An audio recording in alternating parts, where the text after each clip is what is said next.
Sastra channel நேயர்களுக்கு நமஸ்காரம். அனுதினம் ஆனந்தம் நிகழ்ச்சியில் உங்கள் அனைவரையும் சந்திப்பதில் மிக்க மகிழ்ச்சி.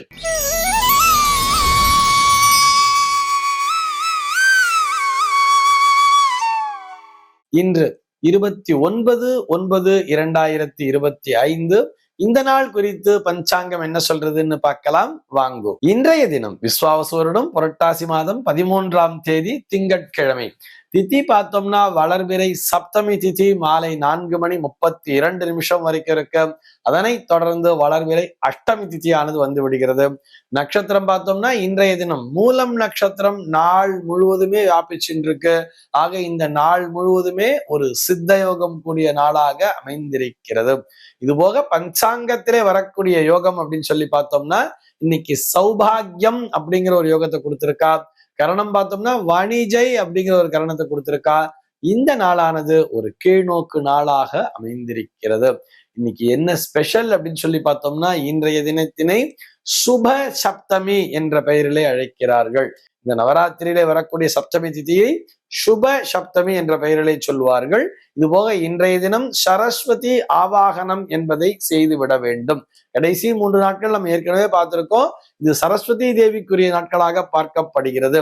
இந்த சப்தமி அஷ்டமி நவமி ஆகிய 3 நாட்களுமே சரஸ்வதி பூஜைக்குரிய நாட்களாக அமைந்திருப்பதால் இன்றைய தினம் சரஸ்வதி ஆவாகனம் என்பதையும் பஞ்சாங்கத்திலே கொடுத்திருப்பார்கள். இது போக துர்காஷ்டமி என்ற பெயரிலும் சில பஞ்சாங்கங்களிலே இன்றைய தினத்திலே கொடுத்திருப்பார்கள். வேறு சில பஞ்சாங்கங்கள்ல பார்த்தோம்னா நாளைக்குத்தான் துர்காஷ்டமி அப்படிங்கிற மாதிரி சொல்லி இருப்பார்.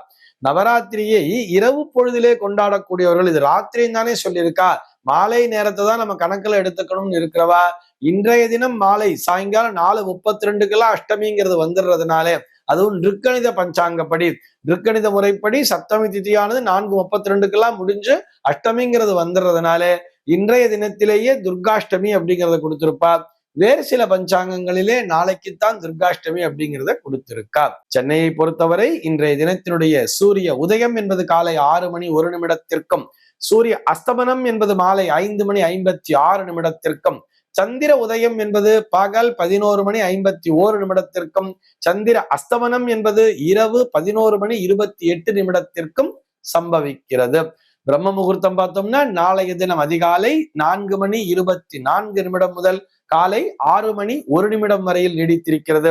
சென்னையை பொறுத்தவரை இன்றைய தினத்தினுடைய ராகு காலம் என்பது காலை 7:30 முதல் சரியாக 9 மணி வரையிலும், யமகண்டம் என்பது பகல் 10:29 முதல் 11:59 வரையிலும், குளிகை காலம் என்பது மதியம் 1:28 முதல் 2:57 வரையிலும் சம்பவிக்கிறது.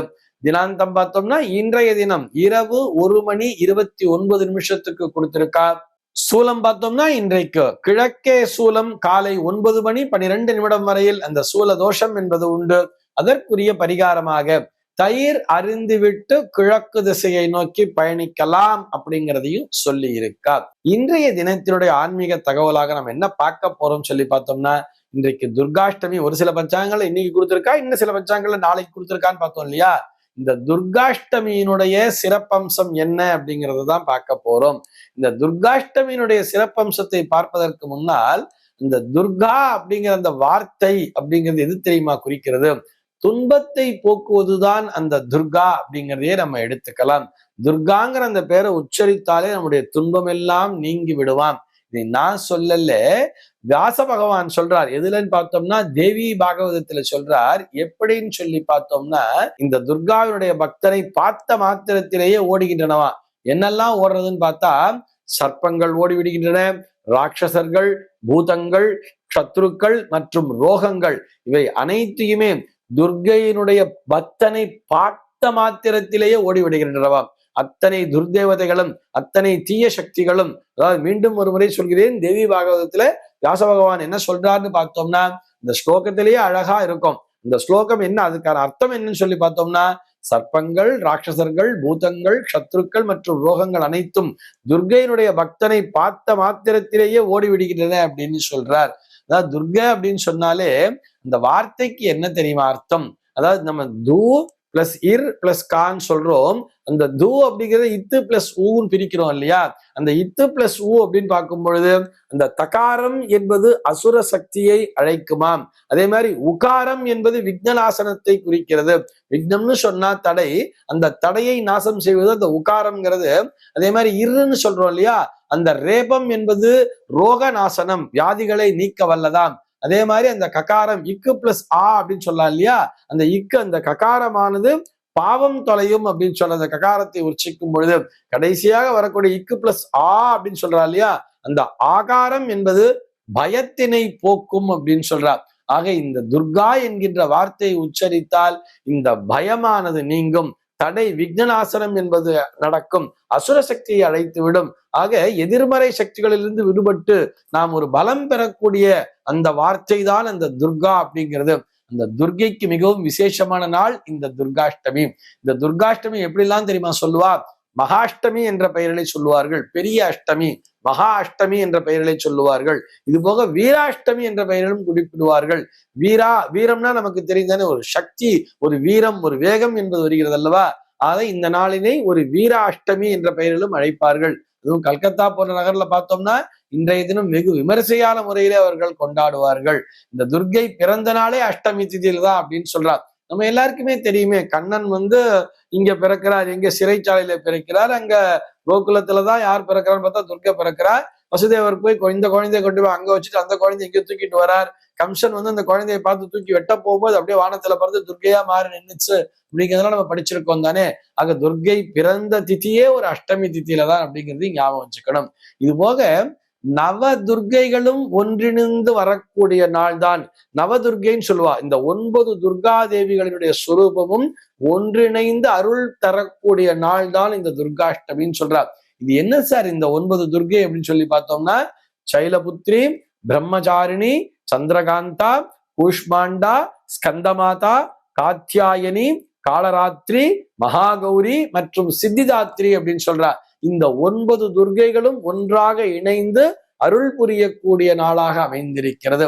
அதுல அந்த சித்திதாத்ரி அப்படின்னு சொன்னா இல்லையா, கடைசியா ஒரு தேவிய, அந்த 9வதாக வரக்கூடிய அந்த துர்கை, அந்த சித்திதாத்ரி அப்படிங்கிற தேவி அஷ்டமா சித்திகளை உள்ளடக்கியவளாம். அஷ்டமா சித்தியை உள்ளடக்கியவள் தான் இந்த சித்திதாத்ரிங்கிறவ. இது என்ன அஷ்டமா சித்தி அப்படின்னு சொல்லி பார்த்தோம்னா, அனிமா, மகிமா, கரிமா, லகிமா, பிராப்தி, பிராகம்யா, ஈஷித்வா, வஷித்வா அப்படின்னு சொல்லுவா. இந்த 8 சித்திகளையும் உள்ளடக்கியதுதான் அந்த சித்திதாத்ரி. சிவபெருமான் தான் இந்த சித்தர்களுக்கெல்லாமே தலைவன். இந்த அஷ்டமா சித்திகளையுமே சிவபெருமான் எப்படி அடைந்தார் அப்படின்னு சொல்லி பார்த்தா, மகாசக்தியை இந்த நாளிலே பிரார்த்தித்துதான் அது அத்தனையும் அடைந்தாராம். ஆக இந்த துர்காஷ்டமி என்பது மிகவும் சிறப்பு வாய்ந்தது அப்படிங்கிறதுக்காக சொல்றோம், மிகவும் மகிமை வாய்ந்தது. நமக்கு இனம் புரியாமல் ஏதோ ஒரு பிரச்சனை, காரணமே தெரியல, கண்ணுக்கு தெரியாத விரோதிகள்லாம் இருக்கா, என்னை பார்த்து எப்ப பார்த்தாலும் பொறாமப்படுறா, நான் என்னவோ கஷ்டப்பட்டுதான் உழைச்சி முன்னுக்கு வந்துட்டு இருக்கேன், ஆனா எப்ப பார்த்தாலும் ஒரே பொறாமை புகைச்சலாகவே இருக்கிறேன், என்ன பண்றதுன்னே தெரியல அப்படின்னு சொல்லி வருத்தப்பட்டு இருப்பா தெரியுமா நிறைய பேர். நான் எல்லாருக்கும் எல்லா விதமான ஹெல்ப்பும் தான் பண்றேன், ஆனா அவர்கள் எல்லோரும் என்னை எதிரியாகவே பாவிக்கிறார்கள் அப்படின்னு சொன்னா, அவர்கள் இந்த நாளிலே அந்த துர்க்கையை பூஜித்து வணங்க வேண்டியது. நீங்க இன்னைக்கு துர்காஷ்டமின்னு எடுத்துட்டு பூஜித்தாலும் சரி, அல்லது நாளைய தினம் துர்காஷ்டமின்னு நினைச்சிட்டு பூஜித்தாலும் சரி, இந்த 2 நாட்களையும் பயன்படுத்தி கொண்டு எவர் ஒருவர் துர்க்கையை பூஜிக்கிறாரோ அவர்களுடைய மனதிலே எந்த பிரச்சனையும் இருக்காது, அவர்களை நோக்கி எதிர்மறை சக்திகள் ஏதும் வராது, இதிலே எந்த விதமான ஐயமும் இல்லை. இந்த தகவலோடு இன்றைய தினம் நான் உங்களிடமிருந்து விடைபெற்றுக் கொள்கிறேன். மீண்டும் உங்கள் அனைவரையும் நாளைய தினம் ஒரு புதிய தகவலோடு சந்திக்கிறேன். இறைவனினுடைய திருவருளினாலே அன்பர்கள் அனைவருக்கும் அனுதினமும் ஆனந்தமாய் அமைய பிரார்த்திக்கிறேன்.